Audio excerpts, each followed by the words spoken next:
평면좌표 C단계 13번 한번 풀어봅시다. 그림 같이 1차함수 y는 x와 2차함수 y는 x제곱으로 둘러싸인 도형에 2차함수 위에 a점, b점 두 개, 1차함수 위에 c점, d점을 잡아서 정사각형 ABCD를 만들겠다라고 합니다. 그때 ABCD의 대각선의 길이를 구해달라는 문제인 것 같아요. 대각선의 길이 AC의 길이를 구하든 BD의 길이를 구하든 똑같을 거니까 둘 중 아무거나 구하시면 될 것 같은데, 이 대각선의 길이를 구하려면 뭐가 좀 필요할까요? 점들의 좌표 같은 게 있으면 점과 점 사이의 거리를 이용해서 대각선의 길이 구할 수 있을 것 같아요. 맞죠? 좌표를 한번 잡는 걸 목표로 삼아 봅시다.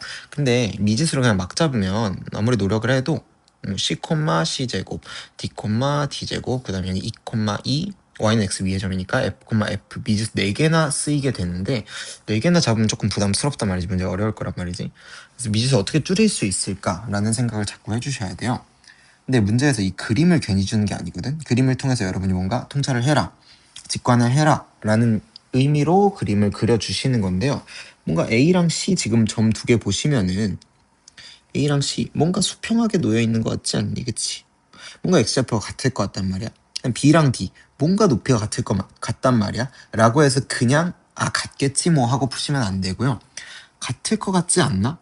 그럼 정말 같은지 아닌지 검증을 한번 해보셔야 된다는 거죠. 그쵸? B랑 D 뭔가 높이가 같을 것 같긴 한데 같은지 한번 비교를 해봅시다. 뭘 이용하셔야 되냐면요, yx란 직선의 기울기를 조금 활용을 하셔야 됩니다. yx 기울기가 몇인 직선이죠? 1인 직선입니다. 그래서 내가 D점을 기준으로 x축과 수평한 직선을 이렇게 그려보시면요, 걔랑 D랑 이루는 각도는 몇 도? 당연히 45도가 되겠죠. 그쵸? 기울기가 1인 직선과 x축과 평행한 직선이 이루는 각도는 45도가 될 겁니다. 근데요, 정사각형이 지금 ABC 정사각형이잖아요. 정사각형 한 점에서 45도를 따라서 쭉 올라가면 얘가 무슨 선이 돼? 당연히 대각선이 되겠죠. 그쵸? 45도 기준으로 쭉 가다 보면은 B랑 만나는 대각선이 될 수밖에 없고, A랑 C를 이렇게 이어내도 당연히 수직이 되어서 A랑 C는 수평한, 그러니까 X좌표가 같은 두 점이 되겠고요. 그다음 B랑 D는 높이가 똑같은 Y좌표와 같은 두 점이 된다라고 확신하시고 문제풀이 들어가면 되겠습니다. 그냥 대충 같아 보이니까 같다라고 하시면 실력이 늘지 않겠죠. 아무튼 높이가 X좌표가 같다라는 걸 발견했으니까 이제 미지수를 좀 줄일 수 있을 것 같아. 근데 일단 문제에서 A, B라는 미지수 썼으니까 우리는 CD부터 출발할게요. C점을 C, C 이렇게 잡고 A점으로 가시면 X좌표가 똑같으니까 C, C제곱, 여기까지 문제 없거든요. D점을 D, D 이렇게 잡고 B랑 이제 높이가 똑같다, B의 Y좌표를 D라고 놔주면 여기 루트가 발생해버려요. 그래서 루트 발생하는 건 조금 기분이 나쁘니까 CD를 미지수로 잡지 말고 AB를 미지수로 잡자, 이렇게 생각을 합시다. 그리고 답지풀이에 어느 정도 맞춰드릴게요.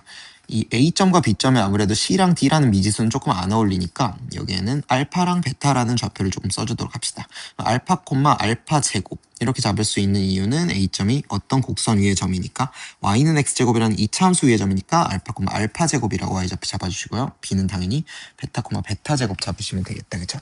C점은 A점과 X좌표가 동일하니까 알파, 알파, D점은 B점과 Y좌표가 동일하니까요, Y좌표를 베타 제곱이라고 잡으면 되겠다. 그치? 베타 제곱이고 X도 베타 제곱 이렇게 되겠습니다. 그럼 이제 뭘 구해야 되냐? 대각선의 길이 AC 또는 BD의 길이를 구해야 되는데요, 미지수 몇 개로 우리가 표현을 한 거지. 지금 알파랑 베타 미지수 2개가 있기 때문에 등식 몇 개를 좀 뽑아내야겠다. 얘네를 구하려면 등식 2개가 필요할 것 같습니다. 맞지? 2개의 등식. 그럼 2개의 등식을 뭘로 식을 세울 것이냐? 정사각형의 특성을 아무래도 좀 활용을 하셔야겠죠. 정사각형의 특성은 뭐냐? 각 내변의 길이가 같다라는 특성이 있겠고요. 내각의 크기가 90도라는 성질이 이렇게 있겠습니다. 맞죠? 그래서 내변의 길이가 같다, 변의 길이가 같다라는 등식 하나 잡을 수 있을 것 같고, 그 다음에 이게 직각이다, 수직이다를 활용하셔도 되는데요, 수직 2개를 활용하면 지금 CD의 기울기가 1이었잖아. 맞지? AB 기울기가 1이다 라는 걸로도 우리가 식을 세울 수 있을 것 같습니다. 다시 한번 짚어보자면 AB 기울기가 1이라는 거, 그 다음에 변들의 길이가 같다라는 거, 요렇게 등식 2개를 잡아보면 될 것 같아요. 그렇게 계획들 세우시고, 그럼 AB 기울기 한번 잡아볼게요. AB의 기울기는 베타 빼기 알파분의 베타 제곱 빼기 알파 제곱 이렇게 되겠고요.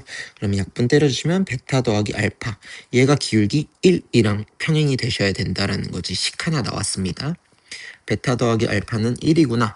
그럼 관계식이 나왔으니까 식 하나를 더 구해야 되겠지만 나중에 나왔을 때 우리가 베타를 알파에 대한 식으로 전부 소거시킬 수 있겠다 이런 생각들 하셔야 되고요. 그 다음에 변의 길이가 같다라는 식 한번 세워보도록 합시다. 뭐 아무나 잡고 그냥 써줄게요. 아무나 잡고 써주시면 AB랑 BC 길이 같다라고 한번 써봅시다. AB랑 BC 길이를 같다라고 쓰시면 AB의 길이는 루트 베타 빼기 알파의 제곱 그 다음에 베타 제곱 빼기 알파 제곱의 제곱 이렇게 될 것 같고요. 그 다음 BC의 길이는 루트 베타 빼기 알파의 제곱 그 다음에 베타 제곱 빼기 알파의 제곱 될 건데 어차피 뭐 비교하는 등식이니까 루트는 그냥 제곱해서 날린다고 생각해 주시면 될 것 같습니다. 그래서 루트는 날려주고요. 이 등식을 풀어보자면 베타 마이너스 알파 제곱 양변에 똑같은 애는 조금 날려주시면 되겠다. 그치? 그 다음에요. 아까 베타 더하기 알파는 1이라는 우리가 관계식 하나를 잡아냈단 말이야. 거기서 베타는 1마 알파로 이렇게 좀 바꿔줄 수가 있겠죠. 그쵸? 그래서 베타 대신에 1마 알파라는 애를 조금 사용을 해주도록 하겠습니다. 1마 알파의 제곱 빼기 알파의 제곱의 제곱은 1마 알파의 제곱 빼기 알파의 제곱 뭐 이렇게 쓸 수가 있겠다. 괄호 안에 계산하시면은요. 알파 제곱 2알파 더하기 1에서 알파 제곱 이렇게 빠지게 되니까 결국에는 마이너스 2알파 더하기 1의 완전 제곱이 되시고요. 얘는 알파 제곱 빼기 2알파에다가 마이너스 알파까지 더해주면 3알파 더하기 1의 완전 제곱이라고 볼 수가 있겠다. 그쵸? 알파 제곱 3알파 더하기 1의 완전 제곱. 네, 그럼 얘를 굳이 완전 제곱할 필요가 없이요. 마 2알파 더하기 1이 그냥 알파 제곱 빼기 3알파 더하기 1이랑 이 제곱 안에 있는 애들이 그냥 같아질 수도 있겠고 아니면 뭐 부호 반대일 수도 있겠죠. 그쵸? 그러니까 이 제곱은 양변을 루트 씌우시면 결국 절대값이랑 절대값이 같아진다라고 해석이 될 것이고 둘이 그냥 같아지거나 아니면 부호 바꿔서 같아지거나 이렇게 두 개의 2차 방정식이 나온다라고 해석하시면 될 것 같습니다. 그래서 위에 놈은 한쪽 변으로 몰아주시면 알파 제곱 빼기 알파는 0 그래서 알파는 0 또는 알파는 1이라고 이렇게 나오는데 알파는 0이랑 1이 가능할 것이냐. 아까 알파를 내가 뭐로 비지 잡아준 거죠? A의 X좌표로 잡아놨단 말이야. 그쵸? 근데 A X좌표 0 될 수 있겠니? 아니죠. 1, 4분면 위의 점이니까 0 될 수 없을 것 같고요. 1은 될 수 있을까? 이것도 잘 보셔야 됩니다. 뭘 보셔야 되냐면요. C점과 A점의 관계를 좀 봐야 돼. C점과 A점 X좌표는 알파로 같은데 Y좌표는 알파랑 알파제곱. 근데 누가 더 높니? 살짝 이상함을 느끼셔야 됩니다. 알파가 알파제곱보다 크죠. 그쵸?